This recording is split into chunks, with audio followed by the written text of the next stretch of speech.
Hello, friends. How are we doing? This one excites me. I haven't read it, but the title alone, we're gonna touch on some things. I don't know what I'm actually calling this video because this is a very long title and I'll have to change it, but this is the title of the story from Reddit user SomeGuysX. This is what started as a therapy session turned into a threesome, and then an otherkin. Oh boy!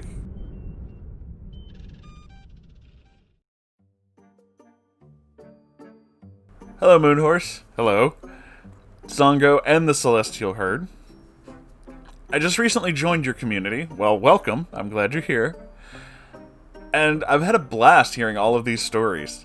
Hearing about otherkins in one or two of your other videos, I was reminded of an encounter I had many, many moons ago. I don't get to talk about otherkin nearly as much as I want to, and it is quite magical. So, settle in, enjoy your definitely non-alcoholic beverage, and let's get on with the cringe. It's water, so it is non-alcoholic, but I actually do need some right now. So it was Friday, and it was in our usual rock, metal, disco party thing with friends. As we were there quite often, and it was the only place for such music, after some time you kinda got to know pretty much everyone, or at least have some mutual friends.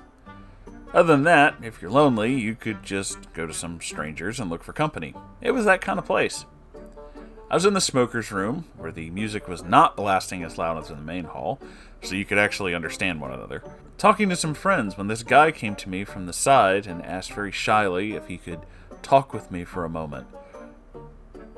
I'm a little puzzled at first, but I said, sure, and sat at another table with him as my friends were finished smoking and were leaving anyway. So there we sat, me and this random dude. He was pretty cute. He had this puppy look, big blue eyes that were looking up underneath his mob of hair. This was accompanied by his shy way of speaking and beating around the bush.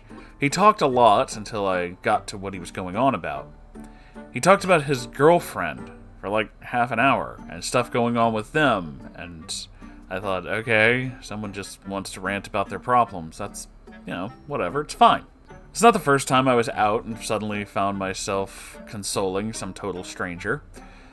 I got used to seemingly having the kind of motherly, oh, tell me about your problems aura. But oh no!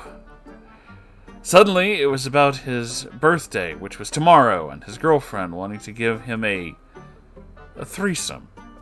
Yes, she was gifting him the opportunity to choose a girl to his liking for a threesome.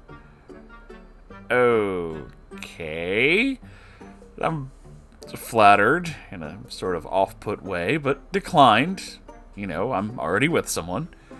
He still tried to convince me to at least come to his party, meaning chilling with him and his girlfriend and see what the evening will bring. No.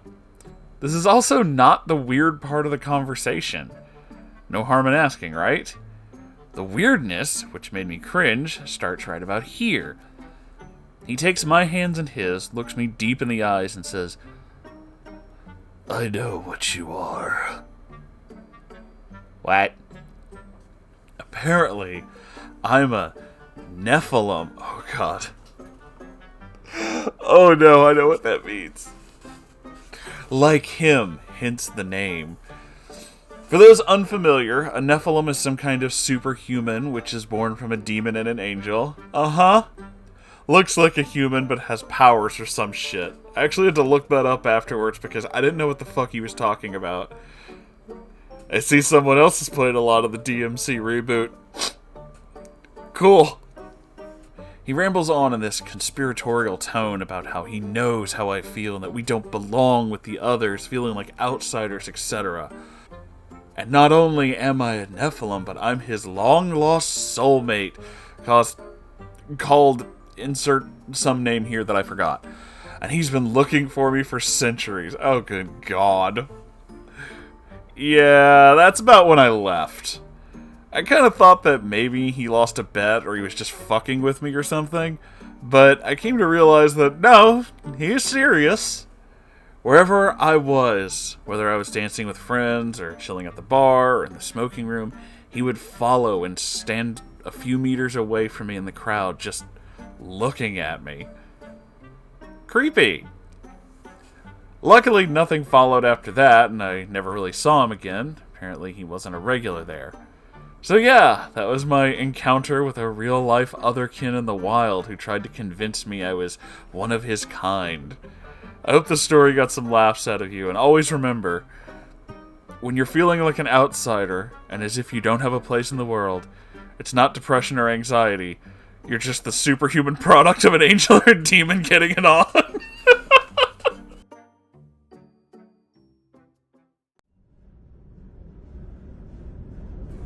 Well put. Oh my god. I don't get to talk about otherkin and the weird shit nearly as much, but yes. So recently, I assume recently, I don't know when this video is going up, but a while back I did a small podcast talking about the whole furry thing and how I knew a bunch of weirdos in there. And it's rare that I have a good jumping off point to talk about like certain specific things, but big shock, in those communities I also met a bunch of fucking otherkin. I know, you're amazed, right? I once met a group who were all wolves. You know where this is going, don't you? On all levels except physical, I am a wolf. Yeah, it was a lot of that. It was a lot of that, dude. Oh man, they had a pack. They had a special way of talking to each other. They had nicknames. And the only reason I know about this is because one guy and his girlfriend tried to get me to join their pack. You can't see the massive air quotes I'm doing. And I was like, no. No. Because they were also the kind of, like, super weird that would, like, we have to be more like our wolf selves. So they would, like, literally run off in the woods and shit. But, not prepared for survival or anything, like dressed like Hot Topic teenagers and shit like that, and constantly talk about how they had to like learn how to hunt down their own food and stuff like this. And I was just like, bro, but I got like a microwave, so I don't want to fucking do that. That sounds lame. And yeah, that was around my first exposures of otherkin as well. I didn't realize it had a separate name until years later. And otherkin in the furry community is kind of amazing because there's so many people who cannot fucking stand them. And otherkin like really hate a lot of furries because they're just like, they don't understand us in the same way that we really are. Also, otherkin can mean literally anything. I've seen people who claim to be fucking rain clouds. Yeah, I'm serious. They're called weatherkin. Uh-huh. Tumblr's a hell of a drug, kids. So, yeah, like, I noticed, I noticed, like, what particular group, like, what few friends I had back in the day who were still in this whole thing, like, when I knew they were okay is I would mention something about, like, the otherkin wolves that I met, and you can tell when someone is pretty cool, like, you can tell when their understanding is okay, because a lot of times, I don't know about everywhere else, but a lot of times in the groups that I was in, like the furry community groups that I was in, if you mention the word otherkin, the usual response was at least one person would go, "Oh God." Just like, yeah, it is like that though. There's so many who are just like, these motherfuckers are barking at beef, like ground beef in the supermarket, claiming it's their wolf instincts and shit. Like, are you fucking high? Like, what are you talking about? Wolves don't fucking hunt at Winn-Dixie, bro. What are you doing? Oh, it's some wonderful stuff. Maybe I should look up otherkin stuff on stream one night. Now I'm just spitballing ideas for stream, but like, oh my god, yes, the Nephilim thing. That is absolutely a thing that fits into because a lot of people think otherkin is just animals. Like, oh no, they're everything. They have fact kin, which is if you identify as an actual person who exists, but not you, like a completely different person. Like, I've seen people claim to be that they are otherkin to people like Thomas Jefferson. Yup. And then there's fiction kin, and they believe that they're like TV characters and shit. It's usually like a movie or a TV character. Because of course it is. Of course it's pop culture. Of course it is. Oh, man.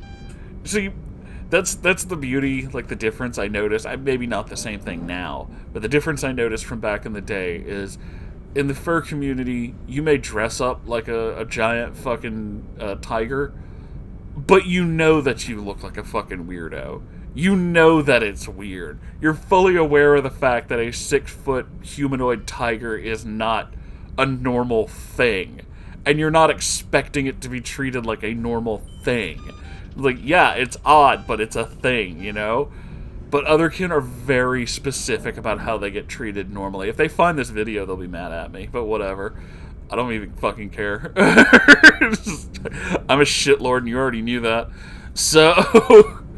yeah, no, it is like a whole thing, and I can't go into it here. Maybe that'll be a part of a live stream, which is another hint that you guys should watch my live streams.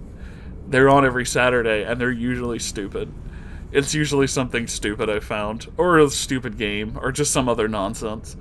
But either way, that's the end of this episode. If you have a story you'd like to share with me, send it to r/Moonhorse Stories. I will see it. I check it every day. If you'd like to support this channel so I can keep talking about this particular brand of nonsense, you can do that by buying something from the merch store. I have a lot of things in there now. I went fucking crazy with the merch store. I know there's so many other YouTube people who are like, I have t-shirts and I have hoodies. Do you have a bath mat? 'Cause I do. Do you want a shower curtain? I sell those too. They gave me the option and I clicked on all of them. I don't know why. I just thought it was funny. But yes, you could do that, or I have a Ko-Fi. And yeah, that's the end of this video. Make sure you like, comment, subscribe, all that nonsense. Go check out my bath mats. I would love to sell even weirder things. I want Moonhorse themed long Furbies.